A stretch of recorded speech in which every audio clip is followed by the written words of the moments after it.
Feed ഫുട്ബോളിന്റെ മറ്റൊരു എപ്പിസോഡിലേക്ക് എല്ലാവർക്കും സ്വാഗതം. ചില ട്രാൻസ്ഫർ വാർത്തകളാണ് ഈ വീഡിയോയിൽ നമ്മൾ ഡിസ്കസ് ചെയ്യാൻ പോകുന്നത്. നമുക്ക് ആദ്യം തന്നെ റിക്കാർഡോ കലഫിയോറിയുടെ വാർത്തയിൽ നിന്ന് തുടങ്ങാം. അതായത് ഇന്ന് ഉച്ചയ്ക്ക് ഒരു വീഡിയോ ഞാൻ ചെയ്തിട്ടുണ്ടായിരുന്നു. അതിൽ പറഞ്ഞത് എന്താണെന്ന് വെച്ചാൽ ആസ്നലും കലഫിയോറിയും തമ്മിലുള്ള ഡീൽ ഒരു അമാന്തത കാണിക്കുന്നുണ്ട് എന്നുള്ള തരത്തിലുള്ള കാര്യമാണ് പറഞ്ഞിട്ടുണ്ടായിരുന്നത്. പക്ഷേ ആ വീഡിയോ ചെയ്ത് മിനിറ്റുകൾക്കകം ഫാബ്രിസോ റൊമാനോ പുതിയ അപ്ഡേറ്റ് തരികയായിരുന്നു. അതെന്താണെന്ന് വെച്ച് കഴിഞ്ഞാൽ മറ്റൊന്നുമല്ല, ഡീൽ ഓൾമോസ്റ്റ് ഡൺ ആയി എന്നുള്ള അപ്ഡേറ്റ് തന്നെയാണ് നമുക്ക് തന്നിട്ടുണ്ടായിരുന്നത്. അപ്പോൾ ബൊലോനിയ എന്ന് പറയുന്ന സിറിയ ക്ലബ്ബുമായിട്ട് ആസ്നൽ ഫീ എഗ്രി ചെയ്തിട്ടുണ്ട്. നേരത്തെ തന്നെ പേഴ്സണൽ ടേംസും കാര്യങ്ങളൊക്കെ കലഫിയോറി എഗ്രി ചെയ്തിട്ടുണ്ടായിരുന്നു ആസ്നലുമായിട്ട്.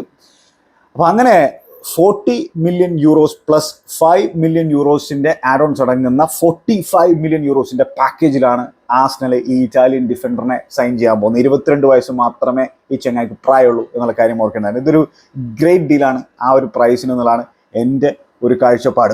മാത്രമല്ല 5 വർഷത്തെ കോൺട്രാക്റ്റാണ് അവിടെ ആസ്നൽ ചെങ്ങായി സൈൻ ചെയ്യാൻ പോകുന്നത്. 4 million euros net salary per സീസണാണ്. അത് അത്ര വലിയൊരു തുകയല്ല എന്നുള്ള കാര്യം കൂടി ഓർക്കേണ്ടതായിട്ട്. മാത്രമല്ല ഈ ഒരു ഡീലിൽ ആർട്ടറ്റ വഹിച്ചിട്ടുള്ള പങ്ക് വളരെ വലുതാണ്. ആർട്ടറ്റ ശരിക്കും പ്ലെയറിനെ കൺവിൻസ് ചെയ്തതിന് മാത്രമല്ല പ്ലെയറിനെ സംബന്ധിച്ചോളം പ്ലെയർ ഈ യൂറോ കഴിഞ്ഞുള്ള കാര്യത്തിൽ എന്താണ് യൂറോ എന്ന് പറഞ്ഞു കഴിഞ്ഞാൽ ഇറ്റലിയെ സംബന്ധിച്ചോളം വളരെ ഡിസപ്പോയിൻറ്റിംഗ് ആയിട്ടുള്ള ഒരു യൂറോ ആയിരുന്നു.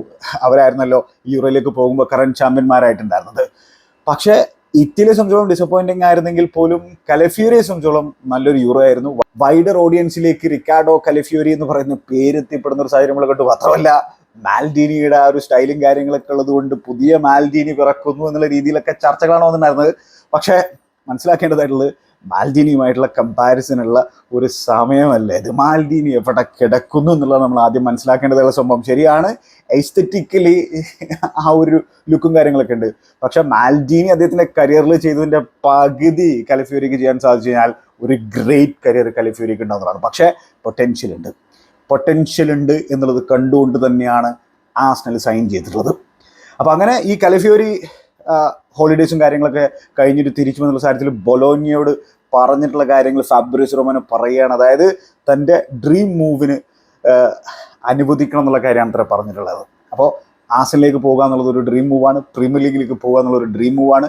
ആസ്നലിൻ്റെ പ്രൊജക്റ്റ് വളരെ എൻറ്റൈസിങ് ആയിട്ടുള്ള പ്രൊജക്റ്റാണ് അദ്ദേഹം കണക്കാക്കുന്നത്. മാത്രമല്ല ഈ ആർട്ടറ്റ വലിയൊരു പങ്ക് വഹിച്ചിട്ടുണ്ട് എന്നുള്ള കാര്യം ഓർക്കേണ്ടതായിട്ടുണ്ട്. അപ്പോൾ അങ്ങനെ ആസ്നലിലേക്ക് വരികയാണ്. ഇപ്പോൾ എന്താണ് ഈ ഡീലിൽ ബാക്കി നിൽക്കുന്ന കാര്യം എന്ന് പറഞ്ഞു കഴിഞ്ഞാൽ, ഈ ഒരു ചെങ്ങായിനെ ഈ കഴിഞ്ഞ സീസണിൽ ട്രാൻസ്ഫർ വിൻഡോയിൽ ബൊലോനിയ സൈൻ ചെയ്യുന്നത് ബാസിൽ എന്ന് പറയുന്ന സ്വിറ്റ്സർലാൻഡ് ക്ലബ്ബിൽ നിന്നായിരുന്നു.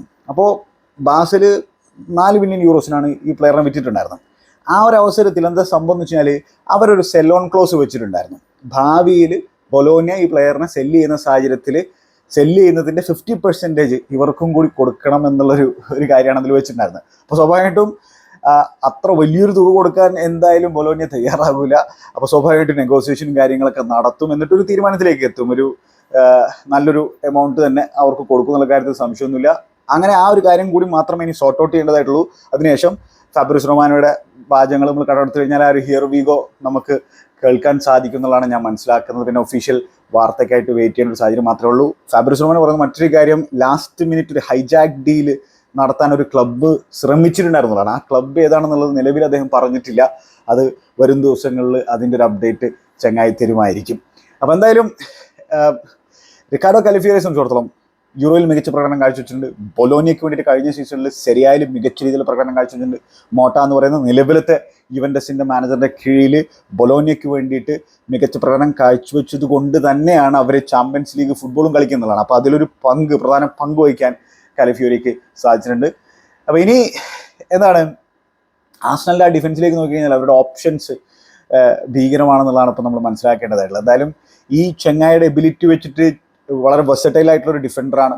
ആൾക്ക് 3 at the ബാക്കിൽ കംഫർട്ടബിൾ ആയിട്ട് കളിക്കാൻ പറ്റും. അതുപോലെ തന്നെ ലെഫ്റ്റ് സൈഡ് സെൻറ്റർ ബാക്കായിട്ട് കളിക്കാൻ പറ്റും, ലെഫ്റ്റ് ബാക്കായിട്ട് കളിക്കാൻ പറ്റും. അപ്പോൾ മിക്കവാറും ആസ്നലിൽ ഒരു ലെഫ്റ്റ് ബാക്കായിട്ട് ആയിരിക്കും ചിലപ്പോൾ നമുക്ക് കലഫിയോറിയെ കാണാൻ സാധിക്കുക. അതോ ഇനി വേറെ രീതിയിൽ ടാക്ടിക്കൽ സെറ്റപ്പും കാര്യങ്ങളൊക്കെ ആർട്ടറ്റ യൂസ് ചെയ്യുമെന്നുള്ളത് കാത്തിരുന്ന് കാണേണ്ട ഒരു വിഷയമാണ്. അപ്പോൾ എന്താണ് അവിടെ ബെൻ വൈറ്റ് ഓൾറെഡി ഉണ്ട്. പിന്നെ സലീബ ഭീകരമായിട്ടുള്ള രീതിയിലാണ് കളിച്ചുകൊണ്ടിരിക്കുന്നത്. ഫ്രാൻസിൻ്റെയും ഒരു ബെസ്റ്റ് പ്ലെയർ ആയിട്ടാണ് സലീബ കളിച്ചിട്ടുണ്ടെന്നുള്ളത് നമുക്കറിയാവുന്നതാണ്. യൂറോയിൽ ആസ്നലിന് വേണ്ടിയിട്ടും കൺസിസ്റ്റൻ്റ് ആയിട്ട് പെർഫോം ചെയ്യുന്ന തരത്തിലുള്ള ചെങ്ങായാണ്. ഗബ്രിയേൽ ഉണ്ട്.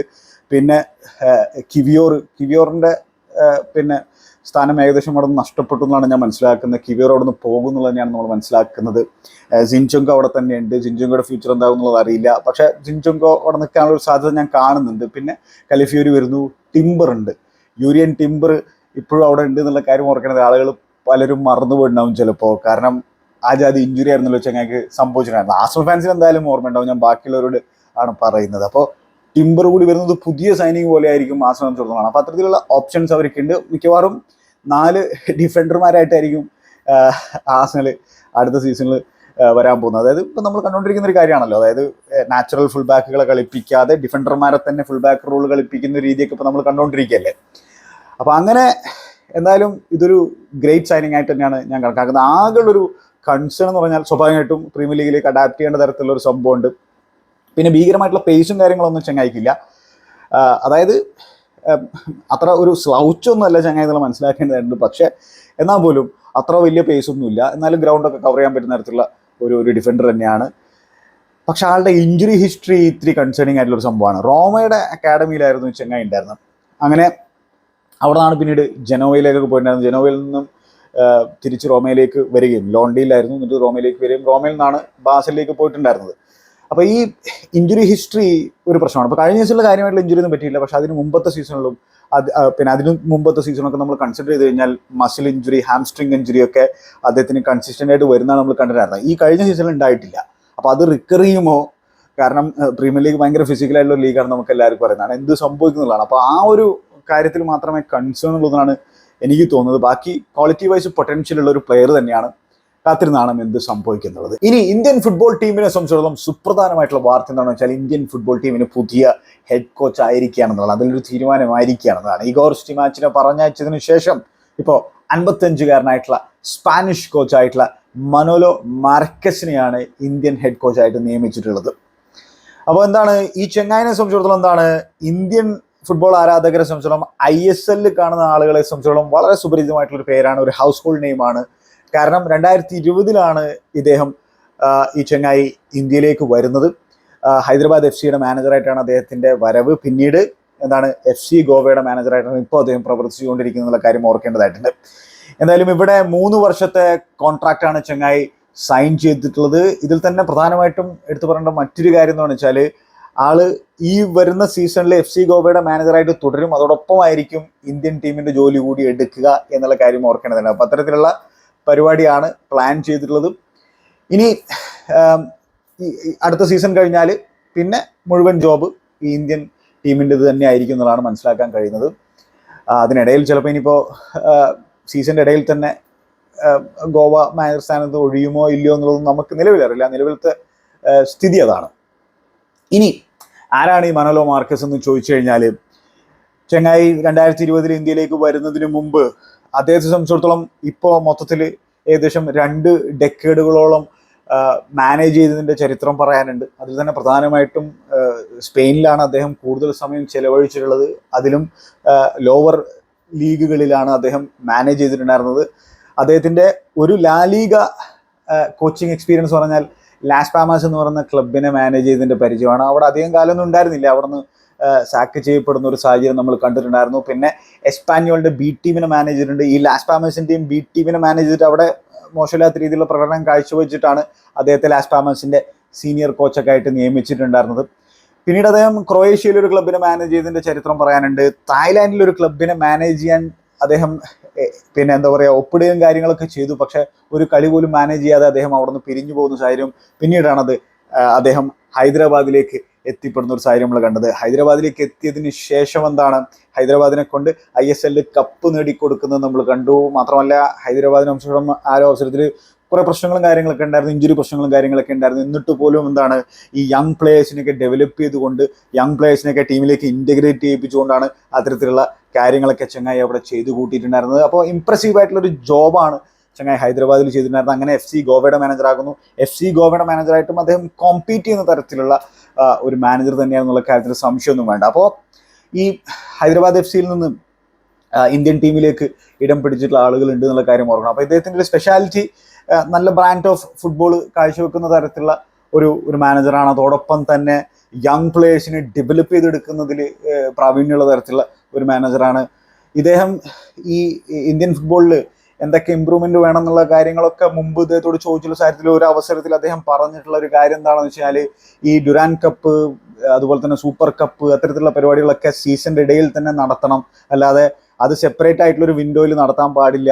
മറ്റ് ലീഗുകളിലൊക്കെ ഉള്ള പോലെ, യൂറോപ്പിലൊക്കെ ഉള്ള പോലെ തന്നെ സീസണിന്റെ ഇടയ്ക്ക് വെച്ച് തന്നെ അത് നടത്തി കഴിഞ്ഞാലാണ് അതിന് കുറച്ചുകൂടി ഒരു മാറ്റം ഉണ്ടാവുള്ളൂ എന്നുള്ള കാര്യം പറയുന്നത്. കാരണം പലപ്പോഴും ഡുറാൻ കപ്പിലേക്കൊക്കെ ഈ ISL ടീമുകളൊക്കെ ബി ടീമിനെ അയക്കുന്ന സാഹചര്യമൊക്കെ നമ്മൾ കാണാറുണ്ട്. അപ്പോൾ എന്താണ് മൊത്തത്തിൽ ഇതൊക്കെ ഒരു സീസണിന്റെ സമയത്ത് തന്നെ നടത്തണം എന്നുള്ള കാര്യത്തിലൊക്കെ അദ്ദേഹം അഭിപ്രായം കാര്യങ്ങളൊക്കെ പറഞ്ഞിട്ടുണ്ടായിരുന്നു.